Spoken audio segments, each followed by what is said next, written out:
Dans cette vidéo, on va parler du taux d'usure et voir quelles solutions apporter pour contourner cette difficulté.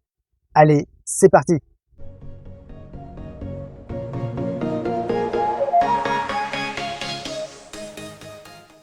Bonjour à tous, j'espère que vous allez bien. Bienvenue dans cette nouvelle vidéo dans laquelle on va parler du taux d'usure. Avant ça, je vous invite à vous abonner à ma chaîne en cliquant sur le bouton en bas à droite de votre écran et aussi à cliquer sur la clochette de notification. Comme ça, vous recevrez mes prochaines vidéos immobilières. Alors, toute personne aujourd'hui qui a un projet immobilier, notamment d'achat, voire de vente immobilière, a dû entendre parler du taux d'usure et notamment de la problématique du moment. Donc moi, je tourne ces vidéos, on est au mois d'août 2022. C'est quoi le taux d'usure? C'est un taux qui est fixé par la Banque de France, c'est un taux qui est capé, qui est fixé et révisable tous les 3 mois. Et aujourd'hui, ce taux d'usure, il est de 2,57% pour les prêts qui sont au-dessus de 20 ans et de 2,60 pour les prêts qui sont en dessous. Mais aujourd'hui, il y a une vraie problématique. Pourquoi? Parce que les taux immobiliers montent, les taux de crédit montent. Et du coup, l'écart entre le taux d'usure et les taux nominaux sont réduits et du coup, on a beaucoup de personnes aujourd'hui qui ne sont plus en capacité d'acheter. Ils ont pourtant des très bons dossiers, mais on estime qu'environ 45 à 50% de dossiers aujourd'hui bancaires sont rejetés à cause de cette problématique du taux d'usure qui est une problématique technique. Ce taux d'usure, c'est le taux au-delà duquel les banques n'ont plus le droit de prêter.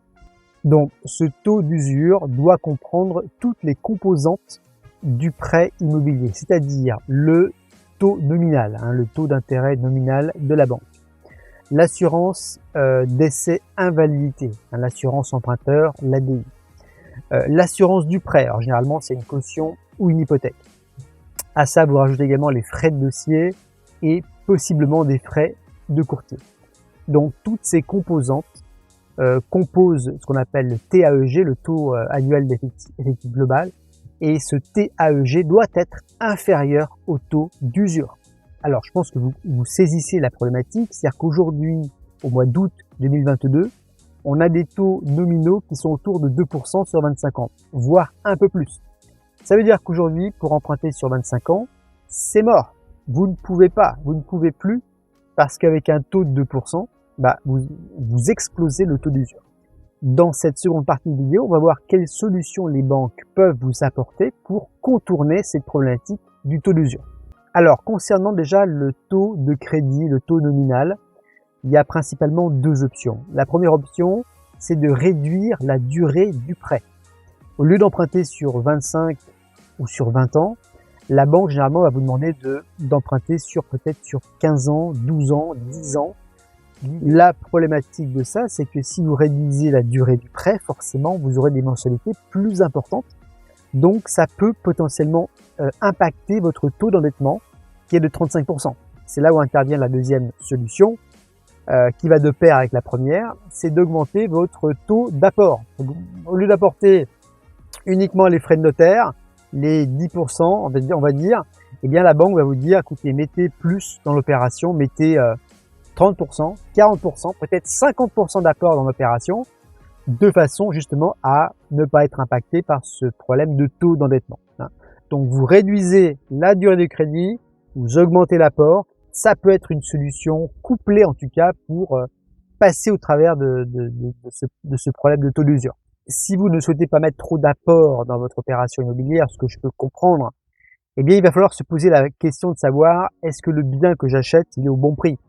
Ou est-ce que finalement, je réduis pas un petit peu la voilure, j'achète d'acheter un bien un petit peu moins cher pour finalement mettre un petit peu moins d'apport dans l'opération. Le deuxième élément sur lequel vous allez pouvoir jouer un petit peu, c'est l'assurance décès invalidité, c'est l'assurance emprunteur. Alors, la banque va vous proposer bien sûr de prendre l'assurance groupe, l'assurance de la banque.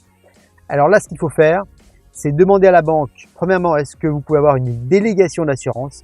Est-ce qu'elle vous autorise finalement à prendre une assurance extérieure?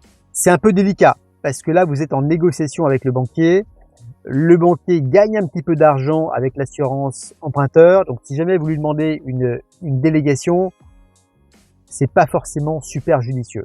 Par contre, vous pouvez lui demander de réduire un petit peu ses marges et voilà, qui vous fasse tout simplement une remise sur cette assurance emprunteur.